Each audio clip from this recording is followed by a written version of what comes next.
आता जस्ट आपण magnetic field due to current बघितलं point that is mean by Biot Savart law. Biot Savart law मध्ये काय म्हटलं होतं, dB equal to mu0 upon 4 पाय into ideal sin theta upon r square. हा पॉइंट बघितला होता. आता याचेच आपण कमीत कमी 3 ते 4 ऍप्लिकेशन्स बघणार आहे. याचं पहिलं ऍप्लिकेशन काय आहे, करंटने स्ट्रेट लॉन्ग वायर, एक स्ट्रेट लॉन्ग वायर किती लॉन्ग आहे, इनफायनाइट.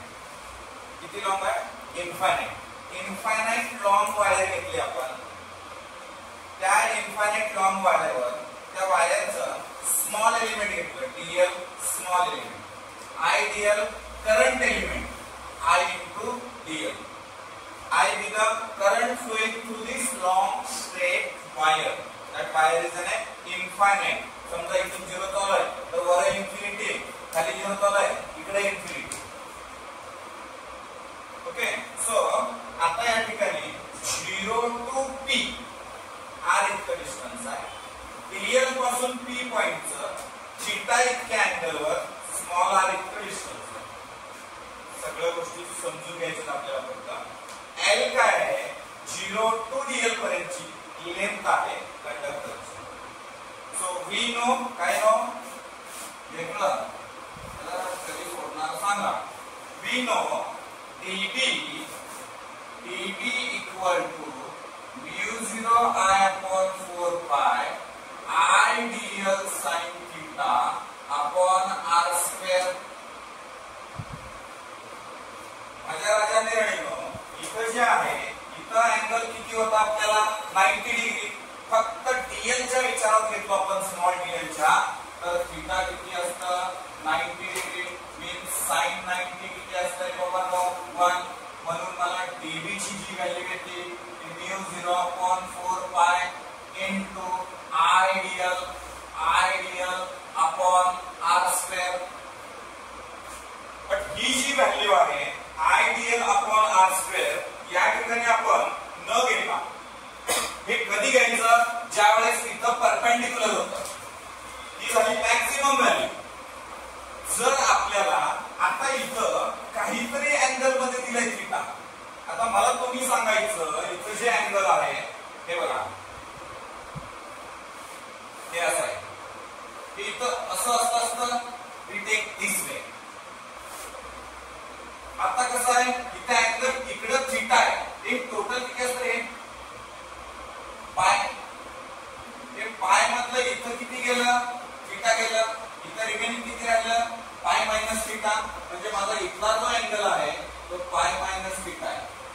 इथला जो अँगल आहे तो किती आहे, pi minus theta.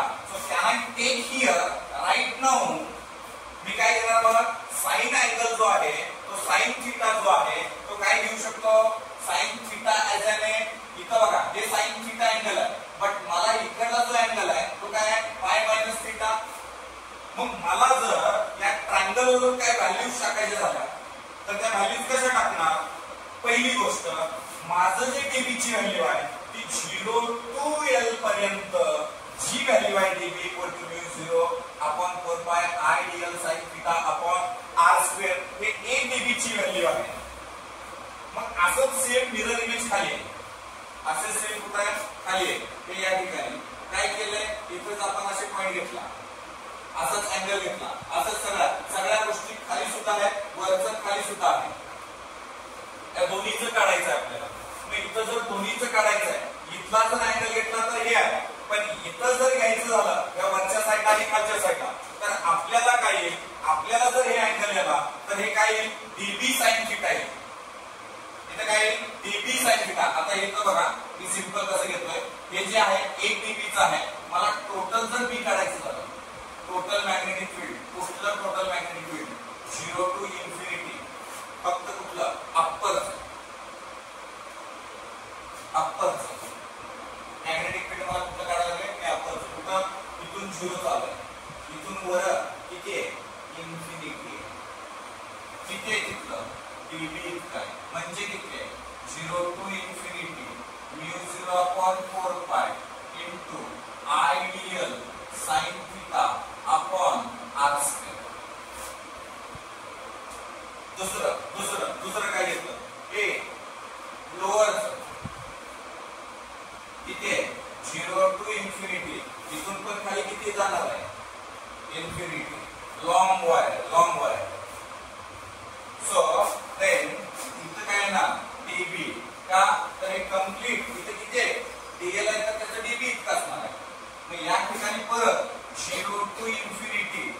Mu 0 4 pi into ideal sine theta upon R square.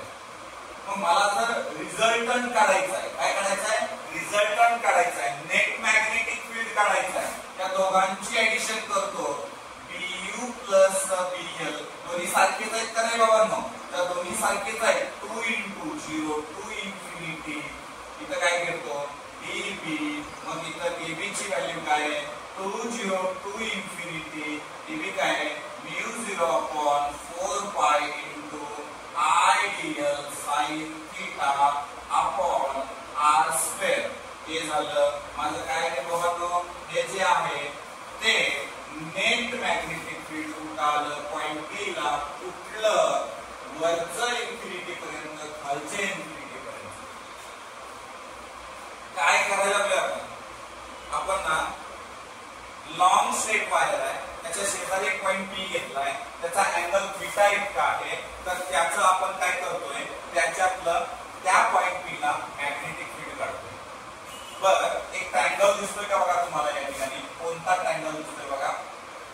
एक ट्रायंगल दिसतोय का? हे आर आहे, हे इथं 90 आहे, इथं एल आहे, इथं हे आहे. तर इथं के ओ पी दिसलं का बघा? हे इथे आहे पाय मायनस थीटा. एवढं दिसलं का? ओके. हा, इथं पायथागोरस आहे बघा. त्यांनी लावला आपल्या इथं ओ केपी स्क्वेअर म्हणजे काय? आर स्क्वेअर बरोबर L square plus R square. Hypotenuse square बरोबर one side square plus another side square. मग फक्त आर ची किंमत काढायची, फक्त आर ची. तर square root of L square plus R square, square root of L square plus R square. बरं, मला इथं काय? पाय मायनस थीटा आहे. हे बघा, साइन पाय मायनस थीटा बरोबर साइन थीटा समोरील बाजू अपोजिट साइड अपॉन हायपोटेन्यूज. मी इथं घेतलं साइन थीटा. इथं काय घेणार आहे? Sine theta. सर का घेतलं? अंगात नसतील नाही. साइन पाय मायनस थीटा हे जे असतं हे साइन थीटा असतं. कुठून आलं? इयत्ता 11वी धडा नंबर 2 ट्रिग्नोमेट्रिक फंक्शन मैथ्स विषय तिथून आला. म्हणून बायोलॉजी वाले आप कितना भी भागो यासोबत थोडा तर जीव टाकणं गरजेचं. इथं बघा, म्हणून याचं इथं काय दिलं मी? साइन थीटा अपॉन आर ची व्हॅल्यू काय आहे रे बाबांनो? L square plus R square. पुढं बाळांनो साइन थीटाची व्हॅल्यू इथं टाकतो, आर स्क्वेअर ची व्हॅल्यू इथं टाकतो. कसं छान दिसतं गोंडस. बी बरोबर 2 2. याच्यामध्ये जे जे कॉन्स्टंट आहे नंतर काढू आपण. तो सर तुम्ही हे काय चालू केलंय ते काय पत्ता लागेल नाही. ते mu 0 upon 4 pi into I DL bar upon A बाळांनो साइन थीटाची व्हॅल्यू काय रे? Capital R upon root of L square plus R square आहे. इथं हे एवढंच राहिलंय. आर स्क्वेअर ची किंमत काय आहे? L square plus R square. माझ्या बाळांनो इथं थोडी कन्सेप्ट सांगतो. इकडं बघा बाबांनो, जर x⁴ आणि x⁴1/2 असेल तर x⁴ किती लिहायचं आपण? 1 + 1/2 म्हणजे 3/2. इथं बघा याच्या डोक्यावर काय नाही म्हणजे हे काय? याच्या डोक्यावर स्क्वेअर रूट आहे म्हणजे 1/2 आहे. मग मी असं लिहू का? कसं लिहायचं या आम्हाला कळू द्या फक्त. सो b बरोबर 2 mu 0 infinity mu 0 upon 4 pi into ideal bar R upon इथं लिहितो L square plus R square raise to 3/2. L square plus R square raise to आपण काय लिहिलं? 3/2. इथपर्यंत तुम्हाला काय अडचण आहे? चलो ठीक आहे, आपल्याला अजून इथनं पुढे जायचं आहे. इथवरच आपल्याला थांबायचं नाही. इथपर्यंत तुम्हाला सर्वांना समजलंय? तुम्हाला काय डिक्शनरी द्यायची काय अडचण नाही. पुढं हे बाबा त्याच्यात जे कॉन्स्टंट पार्ट आहे ना तो बाहेर घ्यायचा आपल्याला.